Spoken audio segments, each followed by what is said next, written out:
Eu vi ainda agorinha uma pergunta solta num grupo do Facebook sobre tarô e era alguma coisa do tipo se a maneira como você elabora a pergunta altera a resposta. No que diz respeito, obviamente, a consultar o tarô, né? Que era esse o assunto. E aí eu falei, olha só que assunto bom, né? Da gente refletir sobre ele. Eu particularmente gosto muito desse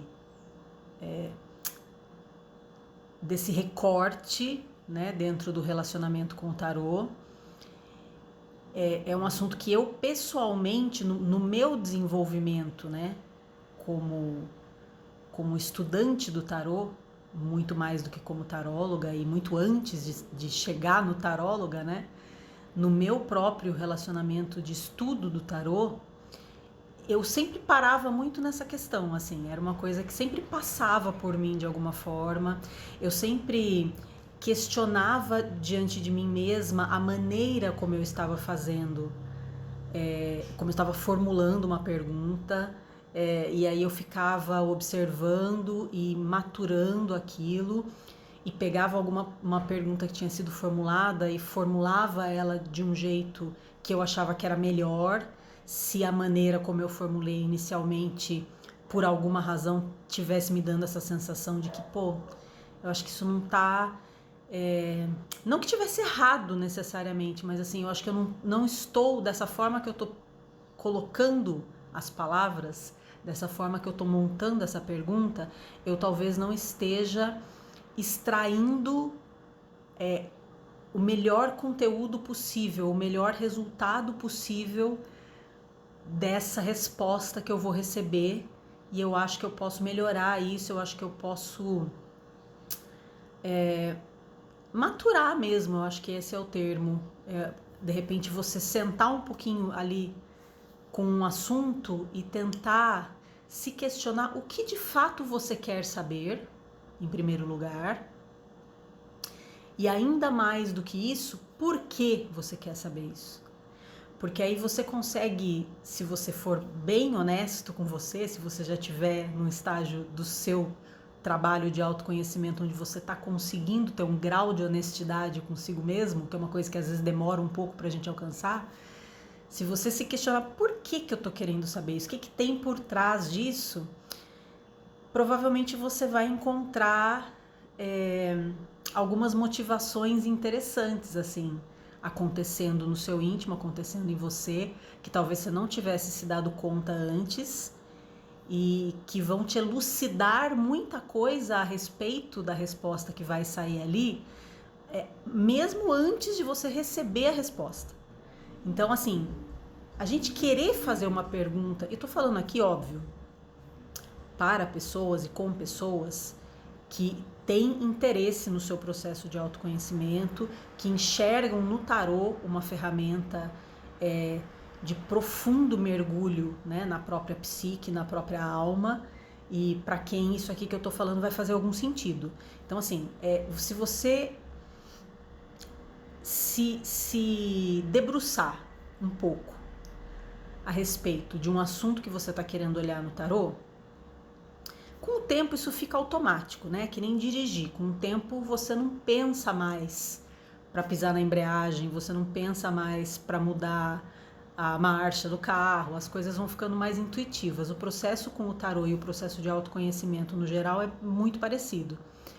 Mas assim, vale muito como exercício você tentar entender por que você está querendo saber alguma coisa, principalmente se for uma pergunta talvez um tanto superficial, você está querendo fazer um questionamento que não vai te revelar algo profundo sobre si mesmo.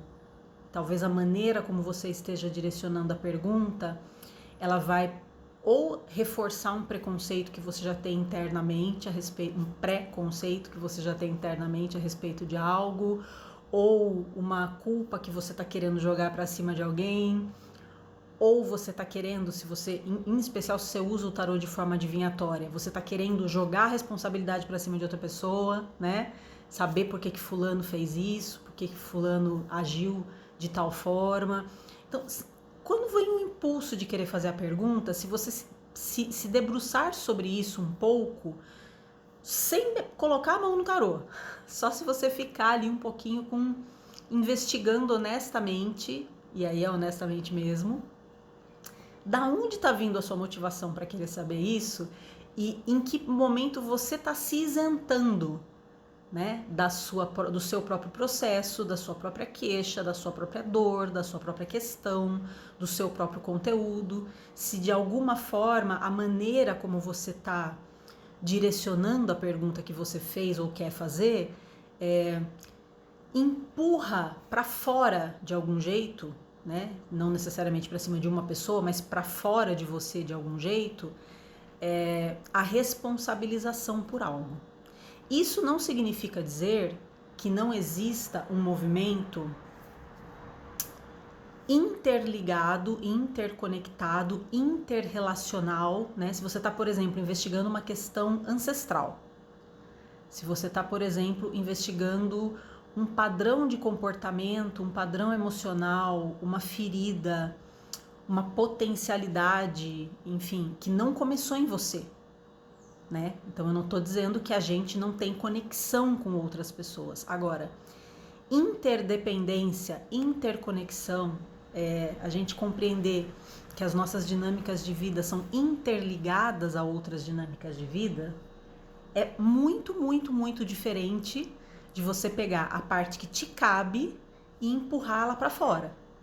E não querer se responsabilizar por aquilo, querer usar, querer focar nas causas externas para motivações internas e só. E quando você não se inclui, né? Você joga aquilo para fora, para o outro, para a circunstância, para os ancestrais, para, enfim, quem seja, e você não se inclui naquilo. Então, a gente tem que estar observante ali, né? Desses dois parâmetros que precisam caminhar juntos. Então, por isso que eu achei muito legal essa pergunta, né? Voltando ali no início do vídeo, se a maneira como você formula uma pergunta afeta a resposta. Eu não tenho dúvida nenhuma em dizer que, para mim, afeta completamente a resposta. E por um motivo talvez diferente do que a gente imagine, né, à primeira vista. Que é o quê? A motivação por trás da sua pergunta. Eu poderia falar muitas coisas sobre isso, mas para mim a principal é essa que eu vou dizer agora. A motivação por trás da sua pergunta, como eu disse, né? De repente você está querendo se isentar, de repente você está querendo você está querendo que o tarô confirme aquilo que você já acredita, ou você está disponível para enxergar algo novo e potencialmente muito incômodo a respeito de você mesmo. Então, isso é uma coisa que a gente precisa investigar com muita honestidade, por isso que eu usei essa palavra lá atrás. A maneira, então, como você formula a pergunta indica de onde internamente você está partindo para fazer aquela pergunta. E isso indica, consequentemente, com que olhos, com que ouvidos, com que coração, com que linha de raciocínio, com que direcionamento de percepção você vai receber a resposta. Então, a maneira como você está posicionado internamente dentro de si mesmo para fazer uma pergunta, direciona a escolha de palavras que vão formular aquela pergunta. Essa pergunta, uma vez formulada, ela está te dizendo, ela está te informando uma boa parte do que você pensa sobre aquele assunto. E o que você pensa sobre aquele assunto, que foi o que te levou a formular a pergunta de uma determinada forma e a ter uma postura interna específica em relação àquele tema, vai ser um filtro muito considerável através do qual você vai olhar para aquele assunto e, consequentemente, um filtro muito considerável com o qual você vai interpretar a resposta. Então, por isso, muito mais do que qualquer outra coisa que eu possa dizer, afeta e afeta muito. E aí, claro, obviamente que a clareza com a qual você aborda um assunto também fará toda a diferença.